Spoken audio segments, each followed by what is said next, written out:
The night sky above the Pacific coast burned like a wound in the heavens. Ethan crossed it alone on the high cliffs, the ocean wind biting at his face.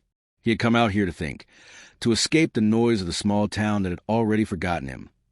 The ex-rescue diver who'd once saved lives but now fixed fishing nets for a living.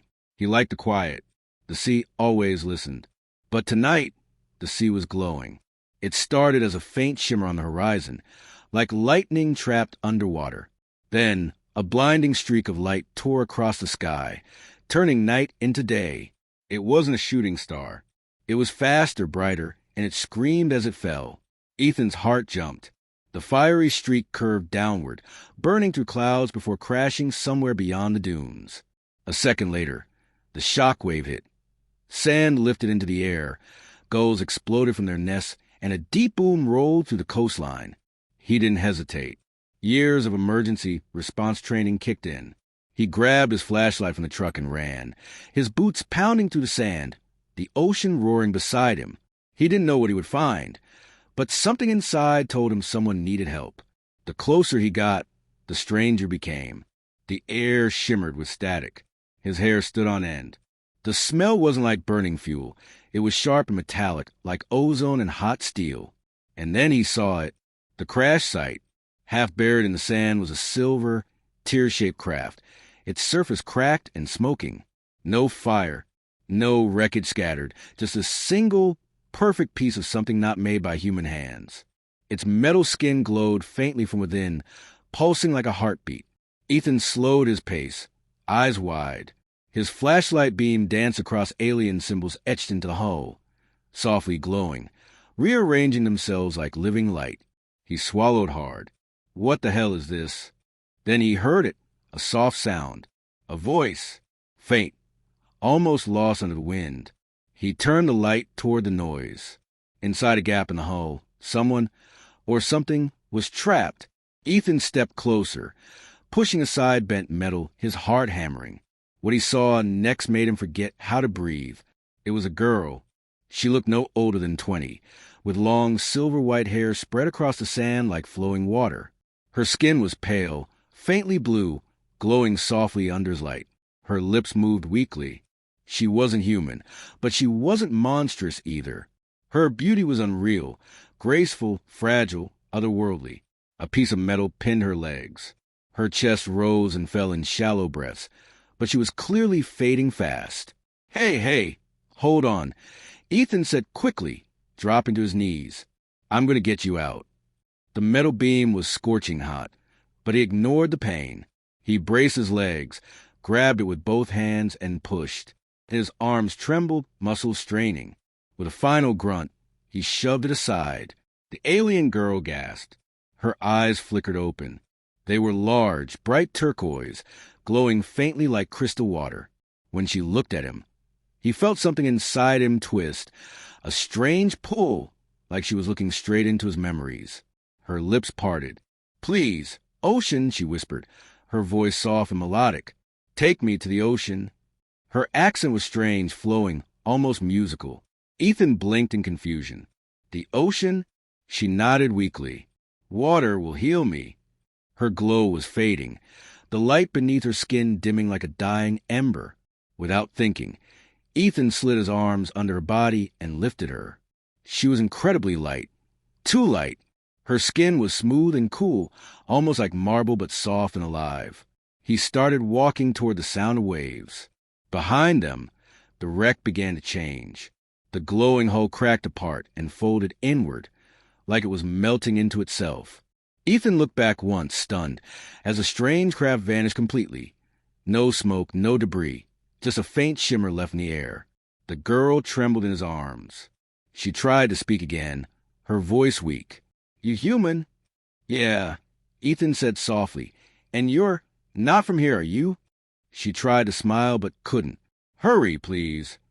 The sand grew wet beneath his boots. The ocean stretched ahead, glowing faintly blue under the moonlight. The waves looked alive, like they were waiting. Ethan waded into the shallows, his jeans soaking. The cold bit his skin, but he didn't care. He knelt slowly, lowering her into the water. At first, nothing happened. Then she reached one trembling hand toward the waves. The moment her fingers touched the surface, the ocean responded. A circle of light spread out around them, rippling like liquid stars. The glow traveled up her arm, racing across her body, lighting her veins and skin in patterns of soft blue and white. Her paralyzed legs began to twitch. Ethan stepped back, staring in disbelief. "What is this?" he whispered. Her eyes open again, fully now, glowing like twin suns underwater. She breathed deeply, the sound clear and strong this time. "The sea remembers me," she said softly. The water around her rose, not like a wave, but like it was alive, gently lifting her body, holding her upright. The glow spread farther, turning the whole shore into a sea of light. Ethan's jaw dropped. It was beautiful and terrifying all at once. Then, just as suddenly, the light began to fade. Her glow dimmed. The water dropped her softly into his arms again. Hey, stay with me," he shouted, panic rising. "What's happening?" Her lips trembled. "It's not enough," she whispered. "The ocean is weak here, shallow." She tried to lift her hand again, but her strength failed. The glowing marks flickered, then went dark. Ethan held her close, heart racing. The waves glowed faintly around his legs, as if the sea itself was watching. "I'm not letting you die," he said quietly. "Not tonight." Far beyond the horizon, the sky flashed again. Another streak of fire broke through the clouds, this one even larger, heading straight toward the ocean. Ethan's grip tightened. Whatever had brought her here wasn't over. Ethan stood waist-deep in the glowing surf, holding the alien girl against his chest as her light flickered weakly beneath the surface of her skin. The ocean had calmed again, but the silence that followed was heavy, too heavy. Above them, the sky shimmered faintly, like a second star had fallen. Ethan looked up, breath-catching. Another streak of light was descending fast, burning through the clouds. But this one wasn't alone. Smaller lights followed it, like sparks chasing a flame. Whatever was happening, it wasn't over. He turned back to the girl in his arms. Her eyes fluttered open again, their turquoise glow now dimmer, almost transparent. "It's coming," she whispered. Her voice trembled, soft as a wind. "What's coming?" Ethan asked quickly. Her fingers twitched weakly in the water. "The hunters. They followed me." Ethan's heart skipped. Hunters. She tried to sit up, but her body failed her. The glowing veins beneath her skin pulsed faintly. "You must hide me," she said. "They cannot find me." "Who are they?" Her eyes met his, tired, scared, but somehow full of trust. "My own kind," she whispered. "But not like me." Before Ethan could ask more, a loud, distant rumble rolled across the waves. The second object hit the ocean far out, sending up a massive spray of glowing water that looked almost like liquid fire. Ethan stared in disbelief. "Another crash?" "No," the girl said weakly, shaking her head. "They land safely. They are built to hunt." The glow in the ocean around them began to fade, as if the sea itself were dimming in fear. The girl gasped suddenly, clutching her chest. "I can't stay in shallow water. The energy is thin here. The deeper currents will help me."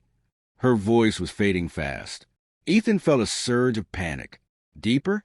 How deep? She pointed shakily toward the darker water, where the glowing waves ended and the real ocean began. "There!" she whispered. Ethan hesitated. It was dangerous. But he saw her trembling and knew she wouldn't last much longer. So he took a deep breath and carried her farther in. The cold bit at his legs, then his waist, then his chest. When the water reached her shoulders, the glow under her skin flickered to life again, stronger this time. Her hair spread out like silver ribbons, floating on the surface. "Better," she whispered, eyes closing. "I can feel the pulse again." Ethan held her steady. "What pulse?" "The ocean's memory," she said softly. "Every world has one. Yours too. The sea remembers everything that touches it. I am part of that memory." Her words made no sense, but there was something calm and certain in the way she spoke, like she wasn't guessing. She knew. He stared at her, trying to make sense of it. "You're saying you're connected to the ocean?" She nodded weakly. not just connected, born from it. Suddenly, her body tensed. She gasped, eyes wide. A faint light appeared far beneath them, rising from the deep, like a pulse of blue lightning moving upward through the water. "What is that?" Ethan breathed. "My call," she whispered. "The sea answers me." The glowing wave reached them a moment later. The water around them vibrated gently. Then, slowly, her legs began to move. Ethan froze, watching in awe. Her paralyzed limbs were no longer still. She flexed her toes, then her knees, slowly, painfully, but they moved. She took a deep breath, light returning to her eyes. "It's working." Ethan felt a rush of relief. "You're healing." She looked at him, smiling faintly. "Because you helped me." He shook his head, water dripping from his hair. "I just carried you." "Few of your kind would," she said softly. "Your species, you fear what you don't know." Ethan chuckled quietly. "Yeah, that's fair." For a moment, it almost felt peaceful. The glow of the ocean reflected on their faces. The world calm again. But that peace didn't last. The water around them rippled sharply. Something massive was moving under the surface. Fast. Ethan's instinct screamed. "What is that?" Her face changed instantly. Fear replaced calm. "They found me." Before he could react, a dark shape broke through the water far off. Then another, sleek, sharp, and glowing with red lines like fire cutting through metal. The shapes weren't ships. They moved like living creatures, part machine, part flesh. "They are my hunters," she whispered. "Biomechanical drones. They obey the command of my father." "Your father?" Ethan asked, stepping back in shock. "He sent those things after you?" "Yes." Her voice was trembling now. "He will not allow me to live among other species. He calls my kind impure." A beam of red light scanned the water from one of the distant shapes, sweeping slowly toward them. Ethan's pulse thundered. "We need to get out of here." She grabbed his arm weakly. "No. If I leave the ocean, I die. But if I stay here, they'll kill us both." The red beam was getting closer. Ethan looked around desperately.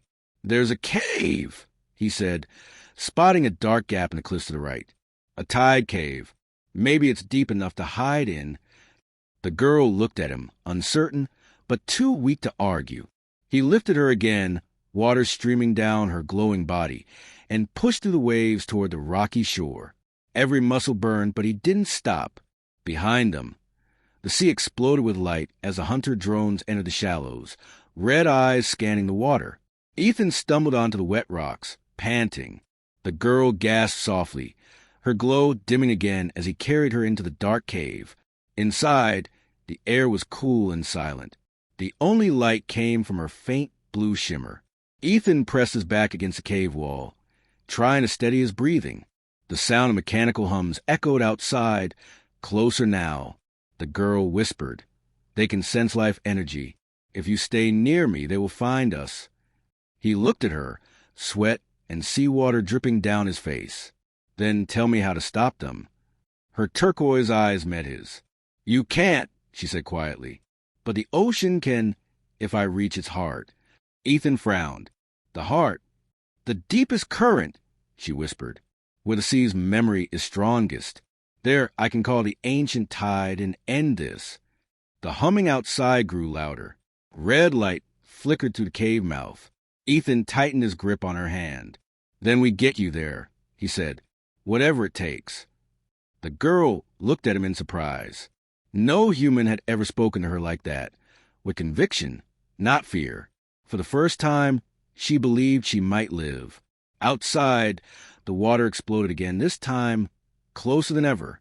The cave trembled as another red beam swept past the entrance, cutting through the mist like a blade of fire. Ethan pressed his back to the cold rock wall, holding the alien girl close. Her faint glow painted their faces in pale blue light, just enough to see the fear in her eyes. Outside, the water boiled with movement.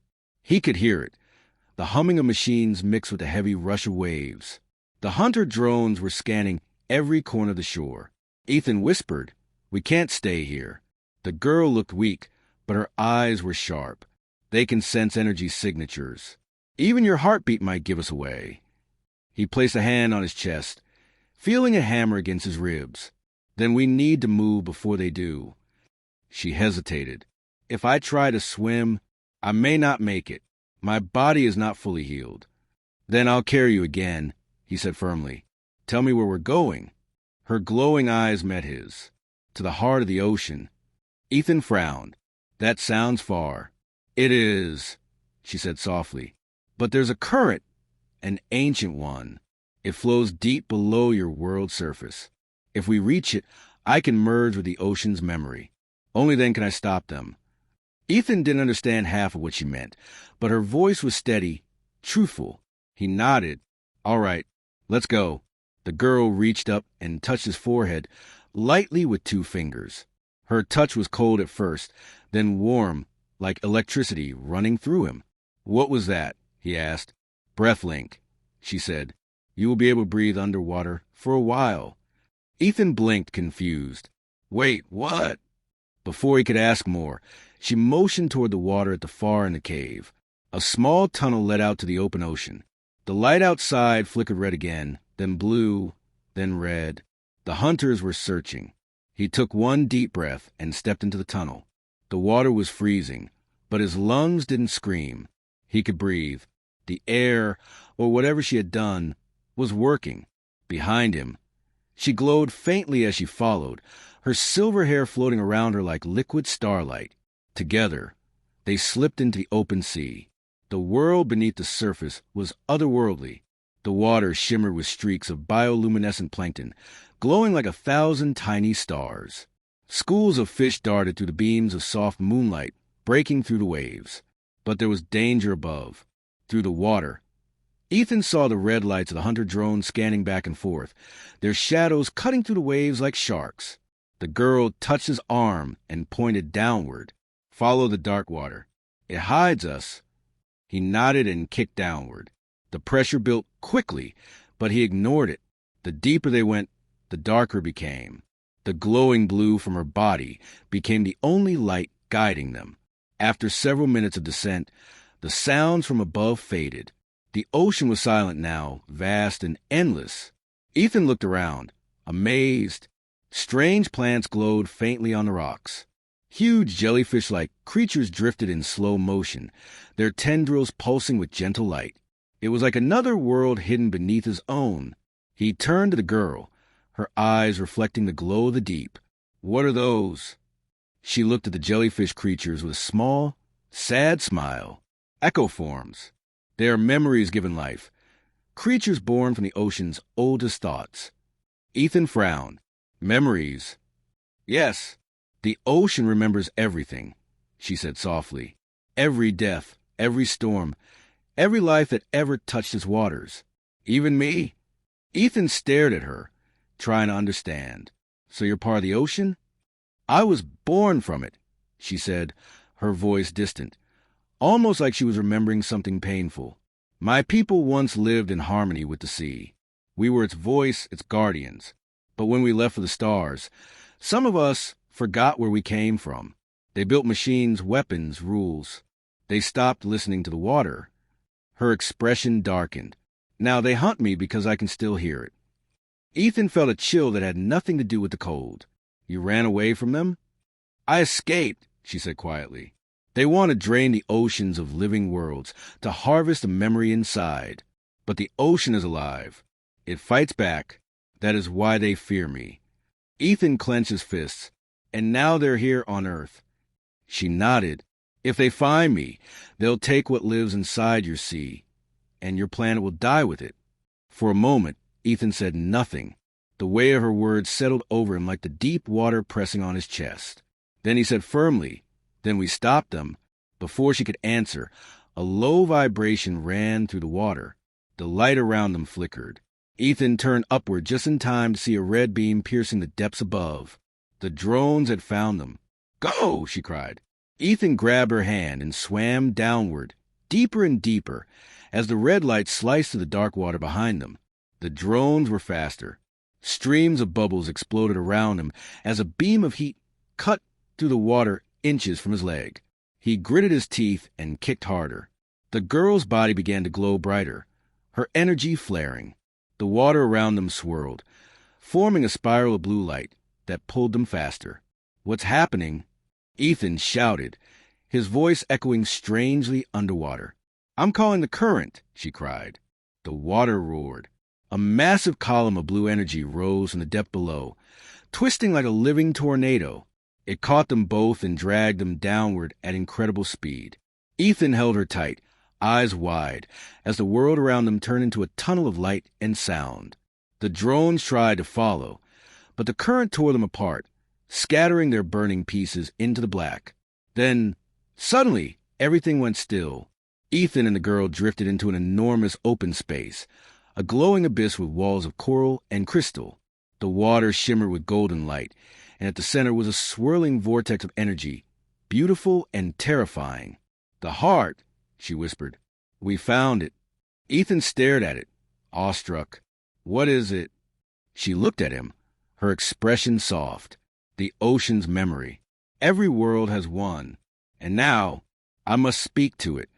As she floated closer, the glow around her body merged with the vortex, the light connecting like threads of energy. The entire ocean seemed to pulse with her heartbeat. Ethan watched in silence, realizing that he wasn't just helping her survive. He was witnessing something ancient, something that could change everything he knew about life itself. But somewhere above them, deep in the black water, red lights flickered again. The hunters were not done yet. Ethan floated in silence, staring at the impossible sight before him. The ocean's heart pulsed like a living star beneath the waves, a swirling vortex of golden blue energy, deep and endless. The alien girl hovered before it, her long silver hair drifting around her like a halo of light. Her body glowed brighter than ever now, the patterns on her skin moving in slow waves. Each pulse from her chest echoed through the water, making the entire abyss shimmer, as if the sea itself were breathing with her. Ethan couldn't look away. He'd seen storms that could destroy ships, creatures that lurked in black water. But this was different. This wasn't destruction. It was life itself. The girl's eyes opened. They were glowing white now, her turquoise irises lost in a flood of light. She spoke, her voice soft but powerful, echoing through the deep. "I can feel it again, the memory of this world." Ethan swam closer. "What are you doing?" "I'm asking the ocean to remember me," she said. "To remember who I was before they broke me." The light around her brightened, spreading in slow ripples across the coral walls of the deep chamber. Strange shapes formed in the glow, visions of cities made of water and light, creatures that sang to the currents, towers rising beneath alien seas. Ethan watched, mesmerized. "That's your world." "Yes," she whispered. "A planet called Lyrian. My people were once the ocean's voice. We guarded the memories of countless worlds. But then we left the water and forgot the song. The vision changed. The glowing underwater city darkened. The sea filled with red light, the same hue as the hunter drones. Metal ships descended from above, poisoning the waves. The creatures screamed silently, their light fading. The girl's voice trembled. They built machines to control the oceans, to drain their life, to store the memories for power. My father led them. I refused to help him." Ethan clenched his fists. "So he sent those things after you." She nodded. "He called me weak. Said compassion was a disease. But I escaped. I followed the starlight until I found your ocean. I thought maybe this world would understand." Her voice broke slightly. For the first time, she looked fragile again. Not a glowing being of power, but a lost soul trying to find a home. Ethan reached out and gently touched her shoulder. "You're safe now. I won't let them take you." The ocean's heart pulsed once, brighter than before. The golden light spread outward, filling the deep chamber like sunlight through water. But the peace didn't last. A low vibration shook the ground. The water trembled. Ethan turned quickly and saw them. From the dark tunnels around the chamber, 3 massive hunter drones appeared, their red lights burning like molten eyes. They moved like sharks, fast and precise, metal fins slicing through the water. The girl gasped, her glow flickering. "They've found us." Ethan positioned himself in front of her instinctively. "Stay behind me." One of the drones opened its mouth, not to bite but to fire. A pulse of red energy shot through the water, cutting a trail of heat that scorched Ethan's arm. He gritted his teeth, ignoring the pain, and pushed her downward behind a coral ridge. The girl reached out her hand, her eyes glowing again. "No, they'll kill you. I've been in worse," he lied, blood mixing with the water around him. "What do you need to do? Tell me how to help." "I must finish the memory link," she said quickly. "If I merge with this ocean completely, I can use its energy, call the tide against them." Ethan glanced back. The drones were closing in fast. "Then do it." She hesitated. "If I merge, I may not come back." Ethan looked her straight in the eyes. "You saved me. You saved this planet. You have to try." For a heartbeat, the water stilled. Then she nodded, tears glowing in her eyes. She swam upward, toward the center of the vortex. Her entire body began to dissolve into light. The golden energy of the heart reached out to her, wrapping around her form like 1,000 ribbons of water and fire. Ethan shielded his face as the brightness intensified. The drones fired again, beams of red energy slicing through the light. One of them struck the vortex, and the ocean roared. A shock wave exploded outward. The entire abyss shook. Ethan was thrown backward, crashing into coral wall. His vision blurred, but through the swirling chaos, he saw her. The girl was no longer separate from a vortex. She had become part of it, a glowing figure of pure light, her body shifting between solid and fluid, her voice echoing through every drop of water around them. "Ethan," her voice called, soft yet everywhere at once. He looked up, dazed. "I'm here." Her light grew brighter. "Tell your world to listen to the water. It remembers more than you think." The drones advanced again, firing wildly, but the ocean answered her call. Massive tendrils of blue energy rose from the vortex, wrapping around the drones like living chains. The machines struggled, thrashing, but the light pulled them apart, tearing through metal and circuitry like paper. The red lights blinked out one by one. Ethan watched in awe as the ocean itself came alive, glowing veins of light spreading across the seafloor like rivers of fire. Then, slowly, the glow began to fade. The water calmed. The drones were gone, reduced to fragments drifting in the dark. But the girl's light was fading too. "Wait." Ethan swam forward desperately. "Don't disappear. You did it. They're gone." Her form was faint now, almost transparent. "The ocean is safe for now," she whispered. "But I am part of it again." Ethan reached for her hand, but his fingers passed through her light like mist. "No," he said quietly. "Don't go." Her eyes met his one last time, glowing softly, full of warmth. "You carried me to the sea," she said. "Now I carry you in its memory." And with that, she was gone. The light faded completely. The chamber grew dark. Ethan floated there in silence, surrounded by the dim, golden afterglow. He felt something touch his chest, not a hand, but a warmth like her energy was still inside him. Then he realized the wound on his arm was gone. He looked at the healed skin, then around the silent abyss. The water shimmered faintly, glowing blue where she had vanished. The ocean was still alive, and so was her memory. Ethan took one deep breath, his heart heavy but calm. Then he turned toward the surface, ready to tell the world what he had seen. The surface broke above him with a blinding burst of sunlight. Ethan gasped for air as he dragged himself onto a lonely stretch of beach, the sound of crashing waves echoing all around him.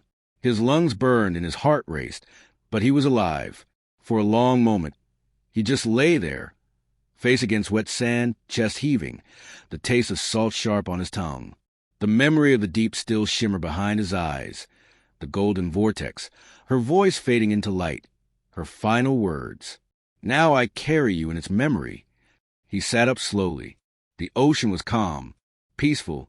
It looked like any other day, but something in the air felt different. The water glowed faintly under the sunlight, as though the sea itself was breathing. Ethan stood, dizzy but alert. He looked down at his arm. The wound from the drone's weapon was completely healed. Even the burn marks were gone. He stared at it, speechless. What did you do to me?" A soft hum rolled through the air, almost like a song. It came from the water. Ethan stepped closer, feeling the sand shift beneath his feet. The waves lapped at the shore, glowing faintly blue each time they touched him. It wasn't just the ocean that had changed. The world had. From the cliffs behind him, a group of seabirds took flight in perfect unison, their cries echoing through the morning air. And then, something even stranger happened. The waves began to speak. Not with words, not exactly, but with sound. A pattern, a rhythm, like a heartbeat inside the sea. Ethan listened carefully, realizing it wasn't random. It was a pulse, a message, a feeling of warmth, gratitude, and sadness all at once. He knelt at the edge of the water and whispered, "Is that you?" The water shimmered in response, forming a small ring of glowing ripples around his hand. He could almost feel her presence in it, gentle, alive, watching him. "She's still here," he murmured. Behind him, a sudden voice broke the silence. "Sir, are you all right?" Ethan turned sharply. A rescue team in orange suits was rushing down the shore, waving. A helicopter circled above the cliffs. Somehow they had found him. One of the rescuers reached him first, a young woman with worried eyes. "We picked up strange signals from this area," she said. "Massive electromagnetic spikes." Then the entire ocean current shifted. Ethan blinked. "Shifted?" "Yes, sir. The satellites went crazy. The Pacific's temperature balance changed overnight, and marine life started migrating north. It's like the ocean just woke up." Her words hit him hard. He turned toward the sea again, where gentle waves rolled endlessly toward the horizon. She did this. She hadn't just saved herself. She had changed the planet. The rescuer touched his arm. "Sir, you need medical attention. We'll get you checked at the base." Ethan nodded absently, letting them help him toward the helicopter. But his eyes never left the water. As the helicopter lifted off, he looked down at the vast blue expanse stretching endlessly below. It glimmered like liquid glass, light rippling in patterns too precise to be natural, almost as if the sea was breathing in rhythm. He whispered to himself, "You're still there, aren't you?" 2 days later, Coastal Research Base, Oregon. Ethan sat alone in a sterile white room overlooking the water. The scientists had examined him, questioned him, and run every test imaginable. No radiation, no trauma, perfect health, almost too perfect. He stared at the horizon through the glass wall. The ocean looked the same, but he could feel it now, faintly humming beneath his skin, as if his heartbeat matched his rhythm. Behind him, the door opened. A tall man in a gray uniform stepped in. "Mr. Ward." Ethan turned. "Yeah." The man sat down across from him, sliding a tablet onto the table. It showed maps, data charts, and satellite images. Currents spiraling in new directions, light patterns moving across the sea. "Something's happening out there," the man said. "The ocean's chemistry is changing. Its salinity levels are stabilizing globally, and dead zones are disappearing overnight. You were found at ground zero. Care to explain?" Ethan hesitated. "You wouldn't believe me if I told you." The man leaned forward. "Try me?" Ethan looked at the tablet, then out the window. "I met someone. Not human. She was dying, paralyzed. I took her to the ocean." The man frowned. "And then—" "She healed it," Ethan said softly. "She healed everything. The sea, the life in it. She became part of it." The man's expression hardened. "Are you saying there's an alien entity inside Earth's oceans?" Ethan met his eyes. "Not an entity, a guardian." The man stood, pacing slowly. "If that's true, then she may have altered planetary ecosystems. That kind of energy could disrupt—" "She's not here to destroy anything," Ethan interrupted.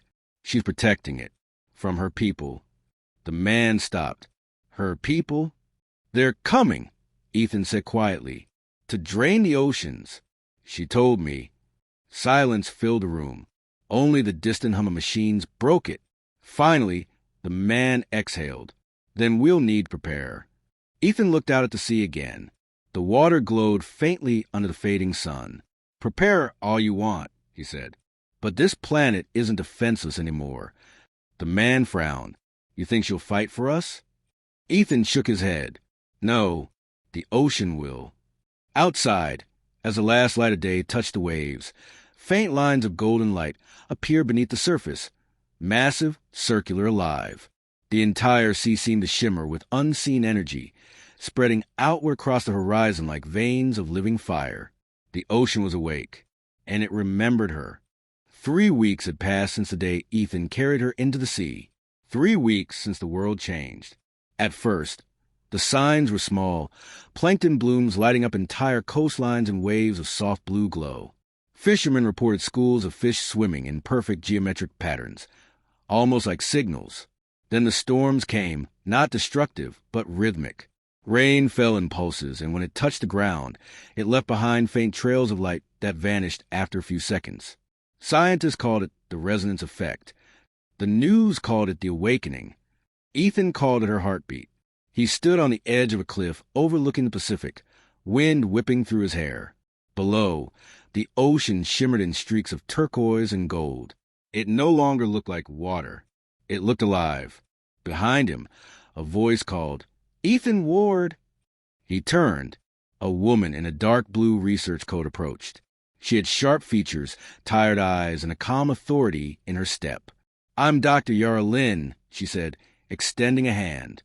"Oceanic Response Division. I've been assigned to your case." "Case?" Ethan repeated, shaking her hand. "You make it sound like I did something wrong."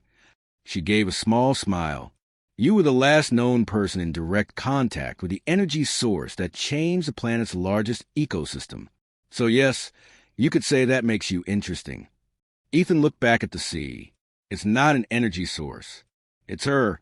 "Her," Yara repeated, pulling out a small recorder.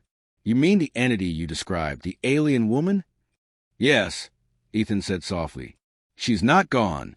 I can still feel her. When the tide moves, when the waves hit the shore, it's like she's speaking." Yara raised an eyebrow. "Speaking how?" He hesitated. "In thoughts, feelings. Sometimes when I close my eyes, I see light patterns. Like she's showing me things, memories that don't belong to me."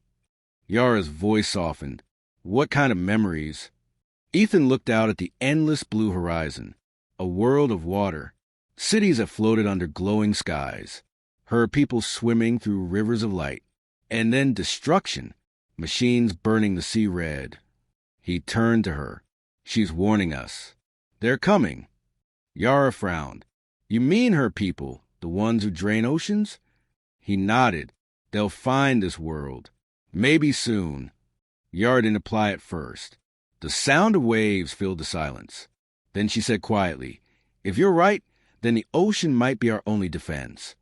Ethan smiled faintly. "You're starting to believe me." "I don't have a choice," she said. "Every ocean on the planet is acting like it's alive. We can't explain it scientifically. But maybe," she paused, "maybe you can." Later that night, observation deck, Pacific research vessel Horizon Arc. The sea was calm, unnaturally calm. The ship floated quietly under a sky full of stars, its floodlights dimmed to avoid disturbing the glowing water. Ethan leaned against the railing beside Yara, watching the endless expanse of light stretch into the horizon. It pulsed in gentle waves, blue, gold, like a heartbeat. "She's trying to say something again," Ethan whispered. Yara looked up from her datapad. "Can you understand it?" "Not exactly. It's more like emotion." "She's scared. Something's approaching." Yara stiffened. "You mean from space?" "Maybe." Before she could respond, the ship's alarm blared. Red lights flashed across the deck. A voice came over the intercom, sharp, urgent. "Unidentified object entering upper atmosphere. Estimated impact zone, mid-Pacific trench." Yara ran toward the control station. Ethan followed, his pulse quickening. On the radar screen, a massive heat signature was descending rapidly. "It's too fast for a meteor," Yara muttered. "And the energy readings, they're artificial." Ethan's heart sank. "It's them." A bright flash lit up the sky, turning night into day. The entire horizon glowed white for an instant, and then the ocean erupted with shock waves. The ship rocked violently, alarms blaring. "Brace!" someone shouted. Ethan grabbed the railing as water sprayed across the deck. Through the chaos, he saw it. A dark object falling into the sea miles away, glowing red as it vanished beneath the surface. The ocean went completely still. Then it began to glow. Not blue, not gold, red. The water around the ship shimmered with crimson streaks, unnatural and angry. Yara looked at Ethan. What's happening? He swallowed hard. They're here. Hours later, emergency command briefing. Inside the ship's lower deck, screens flickered with satellite images. The red zone in the Pacific was spreading, a slow, expanding circle miles wide. Military officials and scientists spoke over each other in panic. The temperature's rising 2 degrees per minute. Pressure anomalies at 10,000 feet. Deep sensors picking up movement. Multiple metallic structures emerging. Yara stood beside Ethan, watching the data unfold. They're building something down there, she said. Ethan nodded grimly. A siphon core. It'll drain the ocean's life energy into orbit. Yara turned to him sharply. How do you know that? He hesitated. Because she showed me, in her memories. The room fell silent as another tremor shook the ship. Outside, the sea glowed brighter. The red light intensified like the pulse of a giant heart. Ethan closed his eyes, focusing. He could hear her again. A faint voice, soft but desperate, echoing inside his mind. Ethan, the sea is hurting. He clenched his fists. Tell me what to do, he whispered. The voice answered faintly. Come to the deep, where you left me. The heart still remembers you. Ethan opened his eyes, resolve burning in them. He turned to Yara. She's calling me back. Yara stared at him. You can't go down there. It's 10,000 feet deep. I have to, Ethan said. She trusted me once. Now it's my turn. Yara hesitated, then sighed. If you're right about her, then she's the only one who can stop what's coming. Ethan nodded. And she's not gone. She's waiting. Outside, lightning flashed across the horizon. The red glow of the sea pulsed faster, stronger, as if something immense and angry was stirring below. The ocean was alive, but so were the invaders. And the final battle for Earth's heart was about to begin. The world was trembling. Across the Pacific, the sea burned crimson. The glowing red light spread like veins through the waves, stretching from horizon to horizon. Ships vanished in silence, satellites failed, and communication blacked out. The ocean had become a war zone, and deep below, something vast was awakening. Ethan stood on the deck of the Horizon Ark, wearing a reinforced deep-sea suit. Storm clouds twisted above him, turning day into night. Lightning flashed across the blood-red waves. Dr. Yarlin approached, her face pale under the storm lights. The trench is unstable, she shouted over the wind. You go down there, you might not come back. Ethan fastened his helmet, his eyes fixed on the raging sea. She's calling for help. I can feel her. Ethan, she saved this world once, he said firmly. I'm not letting her fight alone. Yara's expression softened. Then God help you both. He nodded, then stepped to the edge and jumped. The water swallowed him whole. Descent. At first, there was chaos. Currents swirling, red light flashing to the dark like fire. The deeper Ethan went, the quieter it became. The red glow faded to black, replaced by a faint golden shimmer far below. He descended through miles of shadow until the light grew stronger, familiar, like a heartbeat he knew. And then he saw it, the ocean's heart. It was different now, once blue and pure. It pulsed weakly beneath a shroud of red corruption. Twisting metal roots coiled around it, draining its light into dark machines that pulsed with alien energy. And floating before it was her, the alien girl, or what was left of her. Her body was made of light now, flickering, fragile. The ocean's energy flowed through her veins like liquid fire. Her hair shimmered silver, but dimly, her glow fading. Ethan swam closer, tears stinging his eyes inside the helmet. I came back, he said softly. Her eyes opened, still beautiful, still kind. Ethan, you shouldn't have. I had to, he said. You saved my world. Let me save you now. She smiled faintly. You can't fight the sea, Ethan. Then I'll fight with it. A deep rumble shook the trench. From the dark edges of the abyss, massive shapes emerged, metallic creatures with glowing red cores. The alien machines. They moved like predators, surrounding the heart, their arms drilling into the coral and stone. The girl gasped in pain. They're draining me, draining the memory. Ethan grabbed her shoulders gently. Tell me how to stop them. Her voice trembled. You can't stop them alone. But the sea remembers you. You carry its link. I gave it to you. He blinked. The link? Your heartbeat, she whispered. It's tied to mine. A sudden realization struck him. The day she touched his forehead, the breath link. It hadn't just let him breathe underwater. It had connected him to the ocean's living memory. Ethan looked at the glowing heart, then back at her. If I use the link, can I give it power? She hesitated. It could kill you. He smiled through the helmet glass. Then it'll be worth it. The machines closed in. The largest one, a towering metallic leviathan, aimed its cannon toward the heart. Ethan took a deep breath and placed both hands on her glowing chest. Let me help, he said. Let's finish this together. She looked into his eyes, searching for doubt. There was none. Then she nodded. Together, the awakening. Their bodies began to glow, blue and gold swirling in spirals. Ethan felt it instantly, the surge of energy rushing through his veins like molten lightning. His mind flooded with visions. Oceans across galaxies, living worlds, and memories of her people. What they once were before greed consumed them. The girl's light flared. The ocean's heart pulsed violently, responding to their bond. The machines fired their beams. Red light tore through the water, cutting toward them. But the ocean roared.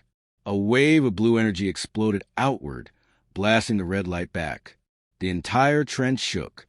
Coral shattered, rocks split, and the alien machines screamed as their metal shells melted under the force of living energy. Ethan and the girl floated at the center of it all, their light fusing with the ocean's pulse. She reached for his hand. Do you hear it? He nodded. The song. It wasn't sound. It was vibration. Every drop of water, every living thing, resonating with life. The ocean had awakened. The golden light spread outward, brighter and brighter, turning the darkness into dawn.